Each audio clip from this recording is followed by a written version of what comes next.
Comunidades nativas de la Amazonía peruana en perspectiva histórica. Algunas coordenadas propuestas a partir de experiencias etnográficas.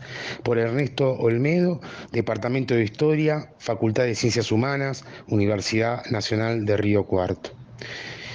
En febrero de 1999 y 2001 se llevaron a cabo experiencias etnográficas entre comunidades nativas de la Amazonía peruana. La investigación combinó la realización de observación participante y entrevista con un relevamiento documental y bibliográfico. La tarea en terreno, junto al soporte de textos específico, nos permitió entrecruzar un proceso académico de formación con coordenadas conformadas por referencias, preguntas e hipótesis, categorías y conceptos que nutrieron nuestro marco interpretativo. La historia de la Amazonía peruana se ha edificado también a partir de consideraciones en torno de connotaciones sobre las tierras, de conquistas inacabadas, de la penetración extractiva, de tensiones indefinidas en la relación de las comunidades de la selva frente a patrones y empresarios, y también el Estado. En un proceso histórico que por momentos parece desvanecerse y desdibujarse, y reconoce a la selva del Perú tensionada entre los hechos y el derecho. Introducción. Mediante este breve artículo proponemos recuperar y compartir las experiencias llevadas a cabo en los meses de febrero de 1999 y de 2001 en la Amazonía peruana en el marco de un seminario que ofrecía el Instituto Superior Joaquín B. González. Participamos del 15 coloquio binacional celebrando también los 25 años de vida del Centro de Investigaciones Precolombinas. Agradecemos a los organizadores por la invitación. Compartiremos aspectos del trabajo de campo llevado entre yaguas, maijuna y huitotos, alojados en comunidades nativas ribereñas localizadas entre los ríos Alto Napo, Ampillacu, Yaguayacu, Alto Nanay.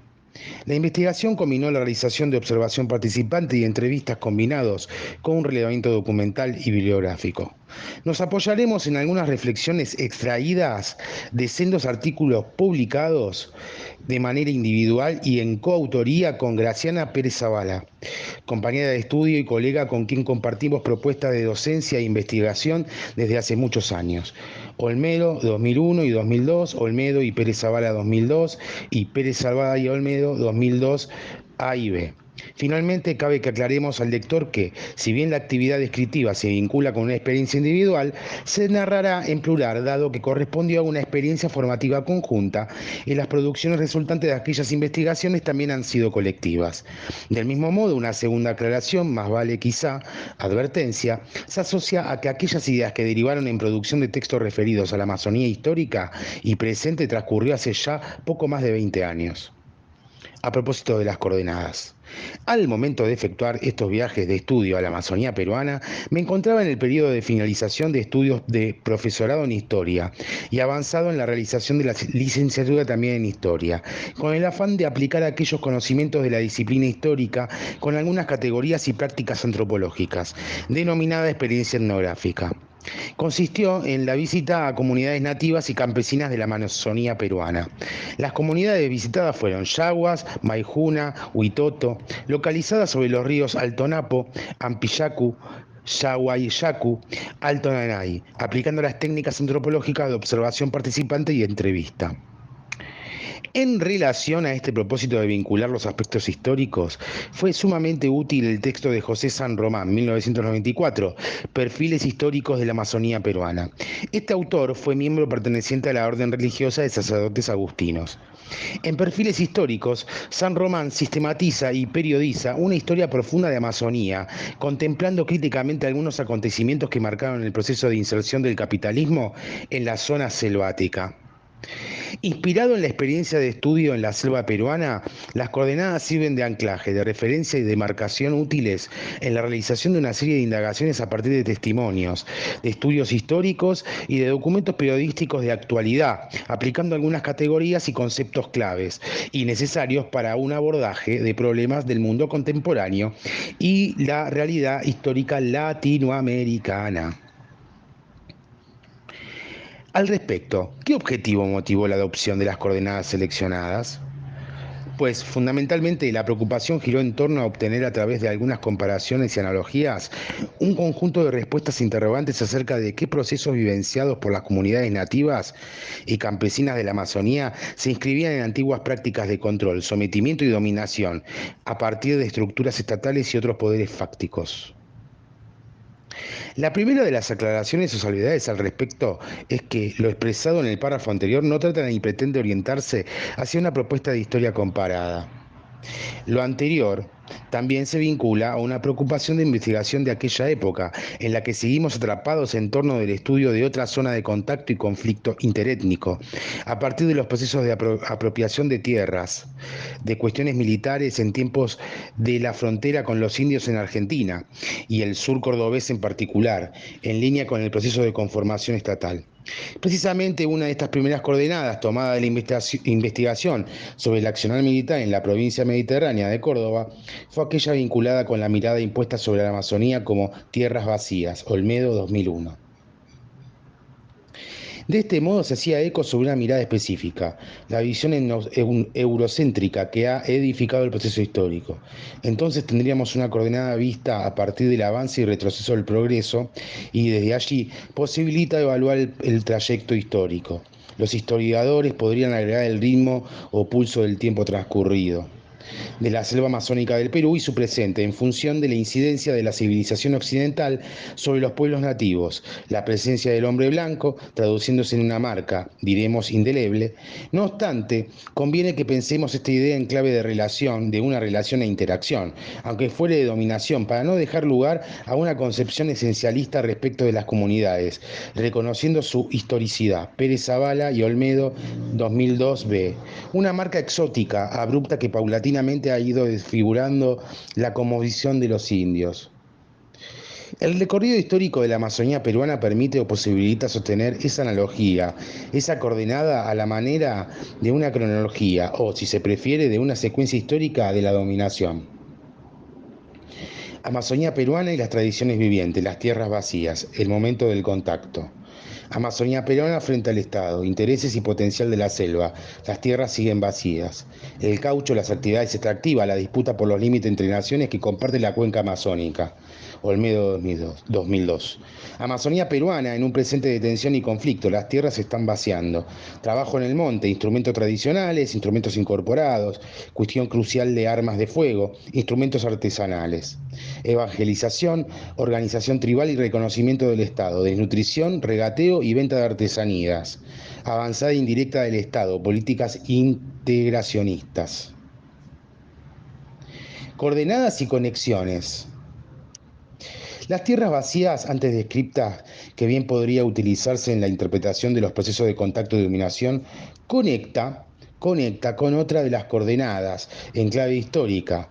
Se trata de pensar en la existencia de un proceso de conquista inacabada. La selva sería, hablo de ella en términos mercantilistas y capitalistas, como la clásica triada de tierras, recursos y pueblos, o agentes que aquí solo tendría el estatus de mano de obra no calificada, continuamente un espacio de rapiña, unas veces anárquica, descontrolada, fulminante, otras aparece organizada y planificada cuando permite descomprimir las exigidas economías regionales y alivia el malestar social de aquellos países sudamericanos que comparten la cuenca. Más allá que hayan cambiado las formas que posibilitan la comprensión del proceso histórico de contacto, a saber, conquista, colonización interior, etc., persiste el mismo proceso de penetración extractiva y despojo del nativo y su entorno. Entonces, mientras no se demarca mediante la propiedad individual jurídicamente legitimada, otro de los tantos logros, o valga la redundancia, conquistas del mundo capitalista occidental, Amazonía constituye la tierra de nadie, incluso como he venido expresando de manera insistente e intencional. Amazonía, lugar vacío. Podemos inscribir otra coordenada en cuanto a la relación entre el Estado y los grupos de la selva, que, por cierto, la hemos propuesto como una como de una tensión indefinida, en donde el primero se mueve o se comporta de modo oscilante, contemplando desde la penetración incisiva a la desprotección y abandonos completos, de acuerdo al ritmo de los intereses económicos y políticos militares. Una definición del padre Joaquín García era aquella que la Amazonía era pensada como un espacio de resolución de conflictos, idea que puede ponerse en sintonía con lo que fuera el proceso de nacionalización de la Amazonía, entendida por Pilar García Jordan, 1998, como la peruanización, la ecuatorización y la bolivianización. Aquí incorporamos una coordenada un tanto más pesimista, sin embargo no menos realista. Al respecto nos preguntamos en virtud de una historia que se desdibuja. ¿Nos encontramos ante el fin de las comunidades de la selva? Pedro Zavala y Olmedo, 2002a. ¿Poníamos en tensión e interrogante en virtud de la avanzada creciente de práctica capitalista? La pregunta la formulábamos haciendo la salvedad que no pretendíamos mitificar estos pueblos en torno del capitalismo reinante, ni entrar en el debate histórico y filosófico resonante aún y de moda acerca del fin de la historia. Esta apropiación de la pregunta antes enunciada nos conducía a problematizar la incidencia de las empresas madereras, extractivas, el petróleo, la agricultura, del monocultivo, del narcotráfico y, podríamos mencionar en el contexto actual, las cuencas de agua dulce, las bases militares. Lo antes expresado nos lleva a pensar también en otras dimensiones no menos profundas y complejas, como las tensiones y conflictos interétnicos, autogestión y soberanía estatal como identidad única frente al desarrollo autónomo y la autogestión. Amazonía peruana, su presente de hecho y por derecho, Olmedo y Pérez Zavala, 2002. Es otra complejidad en torno de diferencias y diferentes categorías y adscripciones. La de miembro de comunidad nativa, la de miembro de comunidad campesina, la de ciudadano peruano. El tema es que entrelazadas las categorías citadas generan situaciones de ejercicio y supresión de los derechos. En relación al primero de estos términos nos referimos a circunstancias reales en que se desenvuelve la vida de los nativos y los no nativos de la zona. Aquí no necesariamente se cumplen los derechos, sino que pueden ser nominales. Nuevamente debemos acudir a la historia para mirar el desarrollo de la jurisprudencia, en perspectiva histórica y reconocer como histórica también la lucha por la conquista de derechos y reconocimiento de las comunidades. Ana María Rocchetti, 1999, en uno de sus cuantiosos artículos, en este caso publicados en la revista Anti, en una dimensión de análisis etnográfico político, sostiene que la compulsión de los miembros de las comunidades no solo es material, sino simbólica. Nuestro análisis, decíamos entonces, debía partir de la capacidad para instalar los acontecimientos indígenas en su totalidad compleja. Decimos en su totalidad porque la etnicidad indígena y su carácter etnográfico están radicalmente atravesados por la nacionalidad de los países sudamericanos y por la estructura de clases que ella ha instaurado. Olmedo y Pérez Zavala, 2002. Militares y control de fronteras o límites externos, misioneros fundando reducciones, maestros de escuelas normales, los planes de colonización, la obra pública, la formación de los líderes de comunidades indígenas. A su vez, reconocemos la ausencia del Estado en torno del acceso a programas sociales, desguarizamiento en cuanto a la asistencia de la salud, enfermedades y mortalidad evitables. Posibilidad de legislar en torno del derecho en la medida en que se deje de legislar para los indios y sin los indios y se traslade el eje jurídico del espacio a los hombres, a las comunidades, sus tierras y nichos ecológicos, facilitando las condiciones de vida de los nativos. En la oportunidad proponíamos sobre las condiciones de supervivencia en virtud de las condiciones de vida para que no se ratifique una vivencia al límite en los extremos. Olmedo y Pérez Zavala, 2002. Conclusiones. La experiencia de los viajes de estudio a la Amazonía peruana resultante a partir del incansable impulso de una de sus mentoras y gestora, Ana María Rocchetti, posibilitó ver una porción del mundo amazónico más allá de los libros, nutriendo en vivo una interpretación sobre la realidad en aquella zona del cono sur. Del mismo modo, mientras vivenciábamos las tareas de campo en la selva, nos sentíamos atravesados por la realidad latinoamericana, imbrincada y atravesada por su historia. Por cierto, resultante de un crudo proceso de dominación colonial y postcolonial. La tarea en terreno, junto al soporte de texto específico, nos permitió entrecruzar un proceso académico de formación con coordenadas, conformadas por preguntas e hipótesis, por categorías y conceptos, que nutrieron nuestro marco interpretativo.